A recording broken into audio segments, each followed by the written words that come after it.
सुप्रभात साथियों, मैं कुंदन कुमार स्वागत करता हूं डीसी यानी डेली करंट अफेयर्स एनालिसिस के शानदार सेशन में। दोस्तों विगत काफ़ी लंबे समय के अंतराल के बाद मेरा क्लास शुरू हुआ है।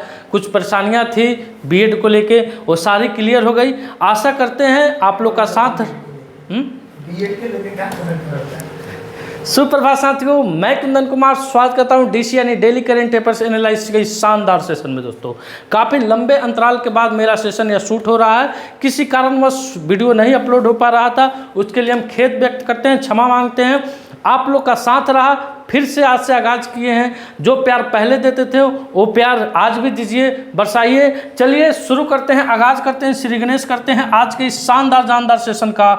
दोस्तों, भारत के नागरिक निकासी मिशन यानी जितने भी इंडियन भारतीय विदेशों में फंसे हुए हैं, जैसे इजराइल हमास का युद्ध हुआ दोस्तों, ईरान का युद्ध हुआ, इजराइल ईरान का युद्ध हुआ, अफगानिस्तान का, रूस यूक्रेन, सूडान गृह युद्ध, इन सारे देशों में जितने भी भारतीय मुल्क के प्रवासी बसे हुए थे या फंसे हुए थे, वैसे छात्र छात्राओं जिनको भारत सरकार ने किस किस मिशन के तहत बुलाया है उन पर एक नज़र डालते हैं। दोस्तों सबसे पहले देखते हैं वंदे भारत मिशन 2020 में। आप सभी को याद होगा कोविड के दौरान यानी कोरोना काल के दौरान हमारे जितने भी भारतीय मुल्क के प्रवासी व्यक्ति थे, अन्य देशों में थे, उनको कैसे भारतीय शासन यानी भारत के सरकार के द्वारा उन्हें वापस बुलाया गया। तो ये कोविड-19 वैश्विक प्रत्यावर्तन के दौरान ऑपरेशन दैवी शक्ति, याद होगा अफगानिस्तान शासन का पतन यानी अफगानिस्तान से जब अमेरिकी सैनिक चले गए और वह तालिबान के हाथों में सौंप दिया गया, उस समय वहाँ से कैसे नागरिकों को निकाला गया। तो ऑपरेशन देवी शक्ति के तहत 2021 में हुआ था। ऑपरेशन गंगा 2022 में हुआ था रूस यूक्रेन संघर्ष के दौरान। दोस्तों ऑपरेशन कावेरी 2023 में हुआ था, सूडान में जो गृह युद्ध हुआ था दोस्तों, उस दौरान भारत सरकार के द्वारा ऑपरेशन कावेरी शुरू किया गया था। ऑपरेशन अजय 2023 में इजराइल हमास संघर्ष के दौरान। ऑपरेशन सिंधु 2025 में जो अभी वर्तमान में चल रहा है, ईरान और इजराइल संघर्ष में वृद्धि के दौरान ऑपरेशन सिंधु के तहत ईरान में जितने भी फंसे भारतीय थे उनको वापस बुलाया गया है। आइए चलते हैं, सेशन की शुरुआत करते हैं पहले क्वेश्चन से। और पहला क्वेश्चन है, विश्व ओलंपिक दिवस कब मनाया गया है? विश्व ओलंपिक दिवस कब मनाया गया है? इसकी शुरुआत कब गैस को बंद। इसकी शुरुआत कब हुई थी और इस साल की विषय वस्तु यानी इसकी थीम क्या होने वाली है, इन तमाम मुद्दों पे हम चर्चा करेंगे। आइए देखते हैं विश्व ओलंपिक दिवस यानी ओलंपिक दिवस का विचार दोस्तों 1948 में अंतर्राष्ट्रीय ओलंपिक समिति IOS द्वारा आधुनिक ओलंपिक आंदोलन की स्थापना के उपलक्ष्य में पेश किया गया था, जिसकी शुरुआत 23 जून 1894 को पेरिस में हुई थी। ओलंपिक की शुरुआत कहाँ हुई थी? 23 जून 1894 में पेरिस में हुई थी। इसी दिन फ्रांसीसी शिक्षक पियरे डी कुरबिंडियन ने IOC इंडियन ओलंपिक की स्थापना की, जिसने प्राचीन ओलंपिक खेलों के पुनरुद्धार की नींव रखी। विषय क्या है दोस्तों? Has let's move +1 India. क्या है विषय? Has let's move +1 India. तो इस क्वेश्चन का उत्तर हो जाएगा 23 जून। क्या हो जाएगा? 23 जून को हम लोग विश्व ओलंपिक दिवस के रूप में मनाते हैं। अगला क्वेश्चन है, संयुक्त राष्ट्र लोक सेवा दिवस कब मनाया गया है? दोस्तों संयुक्त राष्ट्र लोक सेवा दिवस ये भी 23 जून को मनाया गया है। कब मनाया गया है? 23 जून को मनाया गया है। 20 सितंबर 2002 को महासभा के संकल्प यानी 57/277 को अपनाकर 23 जून को लोक सेवा दिवस के रूप में नामित किया गया है। अगले क्वेश्चन की तरफ आते हैं। अगला क्वेश्चन है आपकी स्क्रीन पे, विश्व पर्यावरण दिवस 2024। क्या है दोस्तों? विश्व पर्यावरण दिवस 2024 कब मनाया गया है दोस्तों? 5 जून को मनाया गया था। थीम क्या थी? भूमि बहाली, मरुस्थल और सुख से निपटने की क्षमता, सूखा से निपटने की क्षमता दोस्तों। उसके बाद है विश्व ब्रेन ट्यूमर दिवस 2024, ये 8 जून को मनाया गया था।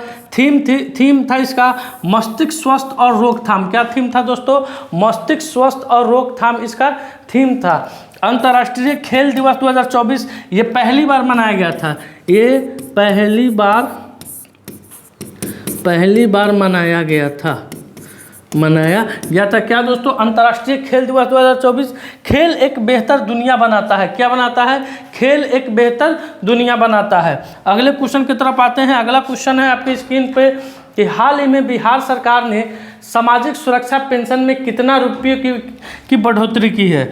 तो बिहार सरकार के द्वारा बिहार में जितने भी 60 वर्ष से अधिक उम्र के माताओं एवं बहनें हैं, माताओं एवं बुजुर्ग हैं दोस्तों, जो वृद्ध महिला हैं, वृद्ध पुरुष हैं या विधवा स्त्री हैं, उनका जो वृद्धा पेंशन मिलता था तो पहले वह 400 रुपये मिलता था। कितना मिलता था? 400 रुपये मिलता था। अब इसमें 700 रुपये की बढ़ोतरी की गई, तो अब उन्हें कितना मिलेगा? 1100 रुपया मिलेगा दोस्तों। और ये जुलाई से लागू है। कब से लागू है? जुलाई से लागू कर दिया गया है।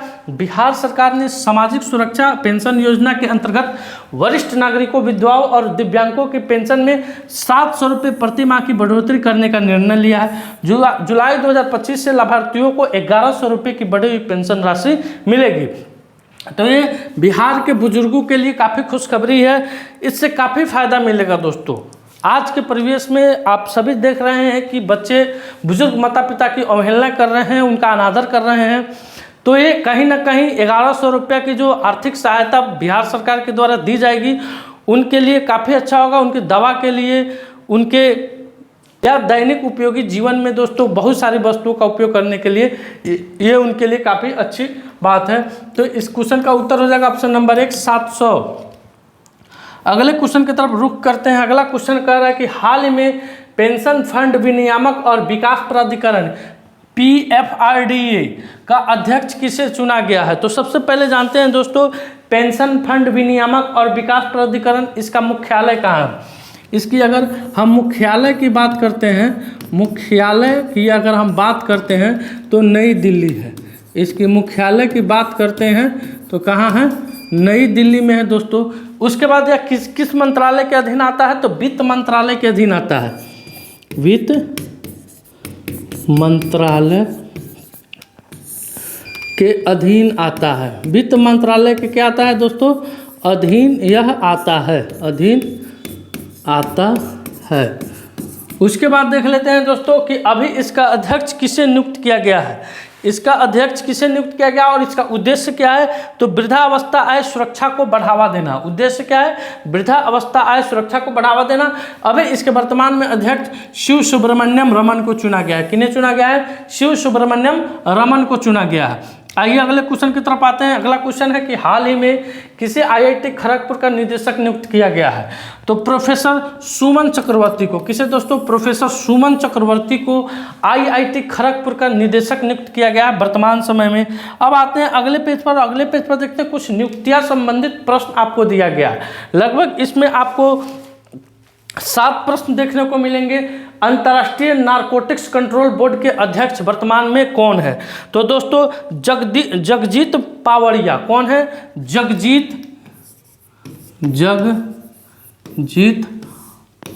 पावड़िया। जगजीत पावड़िया अभी वर्तमान में दोस्तों अंतर्राष्ट्रीय नारकोटिक्स कंट्रोल बोर्ड के अध्यक्ष है। अगला क्वेश्चन कह रहा है कि इंडिया वैक्सीन मैन्युफैक्चरिंग एसोसिएशन के अध्यक्ष कौन है? तो कृष्ण एला। कौन है दोस्तों? कृष्ण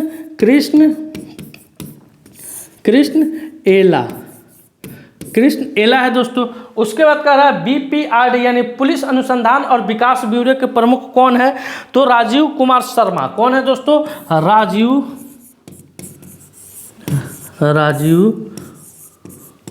कुमार शर्मा। राजीव कुमार शर्मा दोस्तों BPRD यानी पुलिस अनुसंधान और विकास ब्यूरो के प्रमुख है। अगले क्वेश्चन की तरफ आते हैं। अगला क्वेश्चन आपके स्क्रीन पे है, राष्ट्रीय जांच एजेंसी के महानिदेशक कौन है? राष्ट्रीय जांच एजेंसी यानी NI के महानिदेशक कौन है? तो राजीव कुमार शर्मा। कौन है? Rajiv Kumar Sharma. All India radio के नए महानिदेशक कौन है दोस्तों? तो सदानंद वसंत दाते। कौन है? सदानंद